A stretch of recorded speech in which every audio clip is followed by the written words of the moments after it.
अस्सलाम वालेकुम नादरीन। अल्लाह ताला से ये उम्मीद करता हूँ कि अल्लाह ताला ने आपको जहाँ पर भी रखा होगा अपने हिफ्ज़ व अमान में रखा होगा। नाज़रीन, आपने देखा होगा 2 दिन पहले मैंने एक वीडियो जो है ना वो अपलोड की है। उसके अंदर जो है ना लाहौर के अंदर क्राइम करने वाले क्रिमिनल, टिकटॉक के ऊपर जो है ना क्रिमिनल के साथ खड़े होकर तस्वीरें बनाने वाले अफराद, वो लोग या वो बच्चे जिनकी एक प्रीवियस हिस्ट्री है क्राइम की, वो सारे जो है ना इन तस्वीर में शामिल थे। मुझे बड़े अफराद जो है ना वो फ़ोन करके ये कह रहे हैं चोई साहब इसमें ये बच्चा मासूम है, फ़लाँ बंदा जो है ना इसका नाम गलत डाल दिया गया है, फ़लाँ बच्चा जो है वो काम कभी गलत करता था लेकिन अभी वो किबला दुरुस्त कर चुका हुआ है। ये सारी बातें जो है ना मैंने आपके सामने मनोन रख दी। मैंने वो तस्वीर उसके ऊपर जो जो हमने टिकर चलाया ना वो सारे अपने गौर से पढ़े होंगे। अब आप देखें कि ये बच्चा जो है ना इसको उर्फ इसका जो है ना नोटी है, और नोटी तो बड़ा एक अच्छा सा नाम है। अगर इसका उर्फ पिस्तौल या ग्रेनेड होता तो मैं भी जो है ना कॉन्शियस होता। अब इस वजह से ये जानते हैं कि इसका नाम जो है ना इन क्रिमिनल्स की लिस्टों के अंदर क्यों आ गया, इसकी तस्वीर क्यों लग गई, और उस तस्वीर में कौन ऐसे अफराद हैं जिनकी वजह से इसको क्रिमिनल शो किया जा रहा है। जी बेटे बताएं आप। अस्सलाम वालेकुम चौधरी साहब। वालेकुम सलाम। चौधरी साहब, मैं टिकटॉक बनाता था 3.5 साल पहले। हम सामने रहते थे। जो लड़का है आप टिकटॉक किस तरह के बनाते थे? पोइट्री करता था। पोएट्री। अच्छा, कितने फॉलोअर्स हैं आपके? मेरे 2 लाख के करीब फॉलोवर थे। बहरहाल 3-4 महीने हो गए हैं मैंने वाइंड अप कर दी हुई हैं वीडियोस बनानी ना। जब से शादी हुई ना उसके बाद मैं छोड़ वगैरह दिया, सिर्फ काम और काम से घर, बाहर ना किसी को मिलना जुलना, सब कुछ ख़त्म कर दिया हुआ है। बेटे आपका नाम और तस्वीर इस प्रोग्राम में क्यों लगा? सर ये मेरे साथ लड़का है फराज गुजर, इस पे एक पर्चा हुआ है 302 का बंद रोड पे। सलामपुर में हवालदार जो शहीद हुआ है उस केस में इसको नामजद भी में किया गया। और उसकी तस्वीर आपके साथ? उसकी तस्वीर मेरे साथ ही। वो एक टाइम था वो मेरे साथ तस्वीर वीडियोस वगैरह बनाता था। टिकटॉक रिवाज करना आगे हम वीडियोस वगैरह बनाते थे। उस वक्त वो क्रिमिनल नहीं था? उस टाइम वो क्रिमिनल नहीं था, शरीफ बच्चा, बिल्कुल शरीफ था। कितनी देर पहले की? 3.5 साल पहले। अच्छा, मुझे एक बात बता दें, ये तस्वीर आप कह रहे हैं 3.5 साल पहले लगी? नहीं, ये तस्वीर अब की है। कब की? ये 3-4-5 महीने पहले। उसको कत्ल कर चुका हुआ था? नहीं, कत्ल से पहले की है। ये कत्ल से पहले ये सारी चीजें साबित हो जानी? जी बिल्कुल। अच्छा, फिर तो ये ईद दिन दे आते थे ना, ये मेरे पास आ जाता था कि यार स्टेटस बनाने चला या कुछ खाने चले। इस तरह ये आगे ना इसने तस्वीर वगैरह उतरवानी। सर मेरी मजबूरी है ऐसी, हमने इनकी वजह से ही 3.5 साल पहले सांदा छोड़ा है। मेरे वालिद साहब ने, हम यहाँ से अपना घर छोड़ के फैक्ट्री छोड़ के किराए पे शादबाग घर में आके शिफ्ट हो गए हैं। फैक्ट्री भी हमने साइड भी कर ली। मैं जब पापा को मैंने पता लगा ना कि ये भी गलत कामों में जा रही हैं, इनके दोस्त ये सही नहीं है, हमने बिल्कुल वाइंड अप कर दिए इनसे। अच्छा। हम आगे से शिफ्ट हो गए हैं। हम अपना काम करते महीने में 6 महीने में 7 महीने में एक दफ़ा इसने। अच्छा, आप मुझे बात बताएं, आपको पता है जब मेरा प्रोग्राम लग रहा है ना, मेरे प्रोग्राम को ज़्यादातर हैप्पी वैली लोग देखते हैं, मेरे प्रोग्राम को क्रिमिनल लोग देखते हैं, या वो लोग देखते हैं जिनकी दुश्मनी है या मुसीबतें या इस तरह के मामला हों। अगर नीचे लोगों ने ये लिखना शुरू कर दिया कि ये लड़का जो है बड़ी गोलियां चलाता है, बड़ी फायरिंगें करता है, लोगों को जो है ना फायर मारता है, शूटिंग करता है, जाकर लोगों को मर्डर करता है, या क्रिमिनल्स के साथ, मेरी बात सुनने, या क्रिमिनल्स अफराद के साथ डकैतियों की वारदातों में मुलव्वस है, इस तरह के अगर आपके ऊपर इल्ज़ाम लग गए तो फिर? मैं हल्फन कहता हूँ ना, मैं चोर डकैत हूँ ना, मेरी किसी के साथ इतनी ज़ाती दुश्मनी। लेकिन टिकटॉक वैसे लोगों ने मेरे साथ रंजिश रखी हुई है, जो हेटर साहब कह सकते हैं। मेरी किसी के साथ पर्सनली दुश्मनी नहीं है, ना मैंने आज तक किसी को गवाह किया, ना मैं कोई शूटर हूँ किसी का, ना मैं उजड़ती कातिल हूँ। मेरा क्रिमिनल रिकॉर्ड भी बिल्कुल साफ। आप अपना टेलीफोन नंबर बताएं क्या है? पीएम नंबर पता क्यों लेने लगा हूँ? ताकि अदारों को ये पता हो कि एक बंदे ने अपना नंबर दे दिया हमें, तो उसकी कोई भी एक्टिविटी हो वो चेक कर लेंगे। सर मैं आपको नंबर देता हूँ, तो ये इनकी तरफ से किसी ना किसी की तरफ से मुझे थ्रेट्स आने शुरू हो जाए, फिर कौन जिम्मेदार है? बेटे अगर कोई आपको थ्रेट करता है तो आप मुझे फ़ोन कर लेना। अगर आपको कोई पुलिस वाला फ़ोन करके कहता है कि थाने आओ, आपने मुझे बताना, मैं नहीं बैठा हूँ। मैं वो बंदा नहीं हूँ कि मैं आपको तने तनहा छोड़ दूंगा और जॉब जाके खुद ही उड़ते रहो।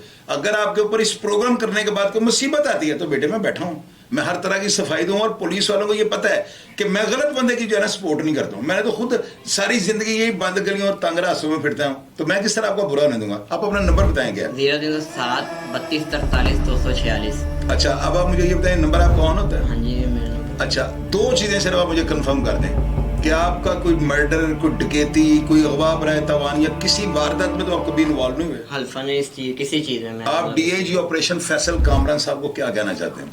डीआईजी ऑपरेशन साहब, मैं मजलूम हूँ, मेरे साथ ज्यादती हुई जा रही है। मुझे मैं कारोबारी, हमारा बैकग्राउंड भी कारोबारी है सारा, मेरे वालिद साहब भी सारे, हम पीछे बैकग्राउंड भी पता करवा सकते हैं।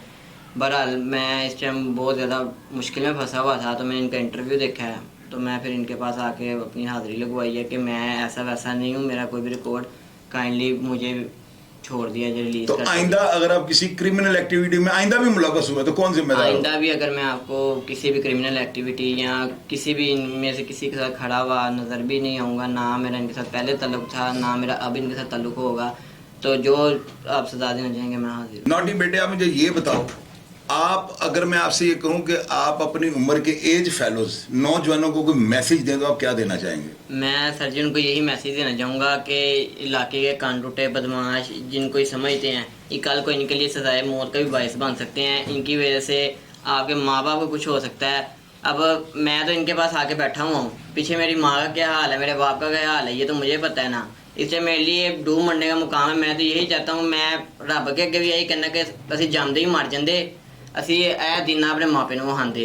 ਪਹਿਲੀ ਵਾਰੀ ਮੈਂ ਵੇਖਿਆ ਸਾਡੇ ਮਾਪੇ ਨੂੰ ਸਾਡੇ ਵਾਸਤੇ ਰੋਂਦੇ ਪਿੱਟਦੇ ਕਿ ਉਹਨਾਂ ਦਾ ਯਾਰ ਕੀ ਕਸੂਰ ਹੈਗਾ। ਮੈਂ ਤਾਂ ਹੱਥ ਜੋੜ ਕੇ ਸਾਰੇ ਨੌਜਵਾਨਾਂ ਨੂੰ ਕਹਿੰਦਾ ਵਾਂ ਕਿ ਆਪਣੇ ਘਰ-ਬਾਰ ਵੇਖੋ, ਇਹਨਾਂ ਨੇ ਤੁਹਾਨੂੰ ਕੁਝ ਨਹੀਂ ਦੇਣਾ, ਇਹ ਬੱਚਿਆਂ ਨੂੰ ਇਸਤੇਮਾਲ ਕਰਦੇ ਨੇ, ਇਸਤੇਮਾਲ ਕਰਕੇ ਬਾਅਦ ਸੁੱਟ ਦਿੰਦੇ ਨੇ। ਇਹਨਾਂ ਨੇ ਕੋਈ ਮਗਰ ਨਹੀਂ ਆਂਦਾ, ਕਹਿੰਦਾ ਮੈਂ ਫੜਿਆ ਗਿਆ, ਮੇਰੇ ਪਿੱਛੇ ਮੇਰੇ ਪਿਓ ਤੋਂ ਇਲਾਵਾ ਕੋਈ ਬੰਦਾ ਨਹੀਂ ਆਇਆ ਜਿਹਨੇ ਆ ਕੇ ਮੇਰੇ ਪਿਓ ਨੂੰ ਇਹ ਵੀ ਕਿਹਾ ਕਿ ਤੁਹਾਡਾ ਪੁੱਤਰ ਇੰਨੇ ਦਿਨ ਤੋਂ ਅੰਦਰ ਹੀ ਗਿਆ ਤੇ ਇੱਧਰ ਆਓ ਅਸੀਂ ਛੁਡਵਾ ਦਿੰਦੇ ਆ।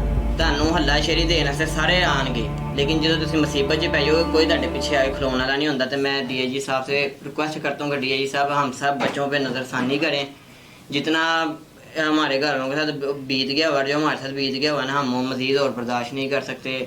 और जो बच्चे नजायज़ हैं फंस रहे हैं उनके लिए भी सर जी आप रिक्वेस्ट कर दें। सर यकीन करें कि इस बच्चे ने जब मेरे दफ्तर में एंट्री दी है ना तो वो देखने वाला सीन था। ये बच्चा इतना परेशान था ना कि मैं हिल गया हूँ। मेरे दिल में फ़ौरन ये बात है कि यार मैंने क्या किया है, मैंने तो वो तस्वीर लगाई हैं, लेकिन साथ ये भी कहा था कि इन तस्वीर में कई ऐसे अफराद हैं जो क्रिमिनल हैं, लेकिन साथ खड़े अफराद जो है इनका कोई कसूर नहीं है। तो DI साहब, मैं फैसल कामरान साहब आपके आगे हम्बल जो है ना सबमिशन कर रहा हूँ, गुजारिश है मेरी कि इन बच्चों के बारे में जो है ना लाजमी सोचा जाए कि इनकी तस्वीरें लगना कोई जुर्म नहीं है, हालांकि ये गलत हरकत है, लेकिन ये बच्चा तौबा कर रहा है, इसको मौका जरूर देना चाहिए। अच्छा, आप मुझे ये बताएं कि आपको अभी तक किसी पुलिस वाले ने या किसी अदारे ने उठा के आपकी सफाई वगैरह की है? सर मैं 11 रबीउल अव्वल को अपनी फैक्ट्री काम कर रहा था, इस 11 रबीउल अव्वल को? ये जो अब रिसेंटली गुजरी है। इसी दौरान इनमें से इनके अफराद गुजर लड़के के ऊपर इल्ज़ाम लगा है कि जी इन्होंने वो मर्डर किया बंद रोड पे किसी कांस्टेबल का। उस केस के अंदर इन्होंने मुझे उठाया है 11 रबीउल अव्वल को, इन्होंने अच्छी तरह मुझे मारा पीटा, जो भी नहीं मारा पीटा या सही तरह सफाई की है? सही तरह इन्होंने सफाई की है। फिर पुलिस मुतमिन हो गई? फिर उन्होंने मेरी तफ्तीश अच्छी तरह पैसे दे के तो नहीं छूटा? पैसे सिफारिश पे कोई सिफारिश चल भी नहीं सकती। मेरिट पे आप मेरिट पे मैं रिलीज हुआ, ना मेरा भी पहले उन्होंने देख लिया, ना मेरा कोई कसूर था, मेरी कॉल हिस्ट्री वगैरह हर चीज़ उनके पास, मेरा नंबर भी है था, मोबाइल भी उनके पास मेरा रहा है, लेकिन भी उनको भी कोई चीज़ ऐसी नज़र नहीं, ना मैंने आज तक कोई ऐसा काम किया है। हम कारोबारी लोग हैं, जिस टाइम मैं पकड़ा गया उस टाइम ही मैं अपनी फैक्ट्री में काम कर रहा था। वो ये उनको वहाँ से भी ये मुतमिन है कि जब अगर मैं कोई क्रिमिनल या अभी वाली बंदा होता तो मैंने कभी ज़िंदगी में अपने अड्डे पे काम थोड़ी ना कर रहा था, मैं अपना काम संभाल रहा था, जिसकी वजह से मेरे काम को इतना नुकसान हो गया। 3रा महीना होने वाला है, ना मैं घर सो पा रहा हूँ, कभी कोई मुझे डराता है तेरा ये ना आ गया तेन फिर तेरे इनकाउंटर कर देंगे, तेन इंज कर देंगे, हर बंदा डराई जाता है। पंजाब पुलिस है वो मेरे साथ कोऑपरेट करती है, उन्होंने जब भी बुलाया मैं जाके हाजिर हुआ, उन्होंने तफ्तीश मेरे से दोबारा पूछगिछ किया, उन्होंने कहा ठीक है जाओ, उन्होंने हाजिर लगवाने के लिए मैं बुलाते हैं, मैं जाता हूँ, जब बुलाया उन्होंने तब भी गया हूँ। लेकिन ये है कि मेरे वालिदैन की तबीयत बहुत ज़्यादा ख़राब हुई हुई है। मेरे वालिद साहब शुगर पेशेंट है, ब्लड प्रेशर के, हार्ट के पेशेंट हैं, जिसकी वजह से स्क्रीनशॉट आपका इंटरव्यू जो हुआ है आपने लगाया था, तस्वीरें लगाई थी, वो तस्वीरें मेरे वालिद साहब को सुबह सुबह ही लोगों ने सेंड करनी शुरू कर दी, स्क्रीनशॉट मेरे उतार के। तो उनको प्रेशर आ गया? वो प्रेशर वो अभी तक बेड के साथ बेड हुए पूरे में हैं। सर देखिए, मैं आपको पता है कि मैं वो काम कर जाता हूँ जो अल्हम्दुलिल्लाह पाकिस्तान तो क्या शायद पूरी दुनिया के अंदर कोई इतनी जरूरत ना करे, क्योंकि इन तस्वीर के अंदर लड़कों ने 10-10 मर्डर किए हुए हैं, इश्तिहारी हैं, हेडमनी हैं, इनके ऊपर बड़े बड़े डेंजरस लड़के भी हैं ना।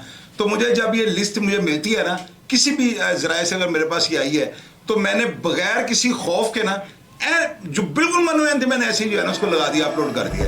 अब इसमें जो है ना सर आपसे गुजारिश करनी चाहता हूँ कि ये वो बच्चे हैं कि जिनको जो है ना खुदा ना से अगर पुलिस बार बार उठाएगी तो ये बच्चे मजबूरन क्रिमिनल बन जाएंगे। मैंने अपने प्रोग्राम में ओपनली ये कहा था, हालांकि बड़े लोगों ने मुझे ये कहा है कि चोई साहब एक तरफ तो आप तस्वीरें लगा रहे हैं और दूसरी तरफ आप सफाइयाँ दे रहे हैं, कि इन तस्वीरों में सब क्रिमिनल नहीं है, कुछ लड़के जो है ना वो क्रिमिनल्स के साथ खड़े और उनका ये जुर्म बन गया हुआ है। तो मैं सर से ये गुजारिश करूंगा कि सर मैंने लिफ्ट भी लगाई, मैंने बड़ी जिम्मेदारी के साथ जो है ना एक तस्वीर को, मुझे 92 तस्वीर मौसूल हुई और मेरे प्रोग्राम में 92 लगी हैं। अगर मैंने किसी एक शख्स को अपने तौर पे छोड़ा है तो अदारे मेरे ऊपर नालाम हो सकते हैं। तो अब मसला ये है कि अगर ये बच्चे क्राइम नहीं करते या क्राइम में इन्वॉल्व भी नहीं है या इनका कोई प्रीवियस हिस्ट्री या कोई रिकॉर्ड भी नहीं है तो इनको मौका मिलना चाहिए। इनके साथ किसी किस्म की ज्यादती नहीं होनी चाहिए। इस बच्चे ने मेरे स्टूडियो आकर ना यकीन करें कि फिर रोना शुरू कर दिया था। इससे मुझे कहा कि मेरे फादर जो है ना वो बिस्तरे मरग में पड़े हुए हैं, बड़े सख्त वो बीमार हैं, और जब आपका प्रोग्राम अपलोड हुआ तो लोगों ने स्क्रीनशॉट भेजा तो उनकी और तबीयत खराब हो गई। तो मैं नहीं चाहता हूँ कि मेरी की हुई बात या मेरे किए हुए अमल से जो है ना किसी को कोई टेंशन पहुंचे या किसी को जो है ना ज़हनी तौर पे परेशानी का सामना करना पड़े। तो मेरी हम्बल सबमिशन है कि जो अफराद जिनको शक है कि इस लिस्ट के अंदर जो है ना उनका नाम गलत आ गया है, उनकी तस्वीर गलत लगी है, तो मेरा ये स्टूडियो और मेरा ये प्लेटफॉर्म आपके लिए हाजिर है। बेटे आपको हमने को बुला के कोई पैसा तो नहीं लिया? नहीं हेल्फन कोई आपने हमें किसी से अप्रोच तो नहीं करवाया कि इस बच्चे को बेगुनाह करना है? नहीं। आपने जो कहा वो हमने लगा दिया। मैंने आपको डायरेक्ट फोन किया तो मैंने आपको कहा आज है। इसी तरह अगर किसी को भी कोई एतराज है या कोई बच्चा क्राइम में इन्वॉल्विंग है तो मेरा प्लेटफॉर्म हाजिर है, वो आ सकता है। जिस तरह मैंने इस नोटी की जो है ना तस्वीर बना के वीडियो बना के अपलोड कर दिया है, इसी तरह मैं सबकी करूंगा और मैं कोशिश ये करूंगा कि मेरी वजह से किसी बच्चे की क्रिमिनल हिस्ट्री या क्रिमिनल रिकॉर्ड ना बने। प्रोग्राम के बारे में फीडबैक लाजमी दीजिएगा और अपना ढेर सारा ख्याल रखा करें जी। पाकिस्तान जिंदाबाद।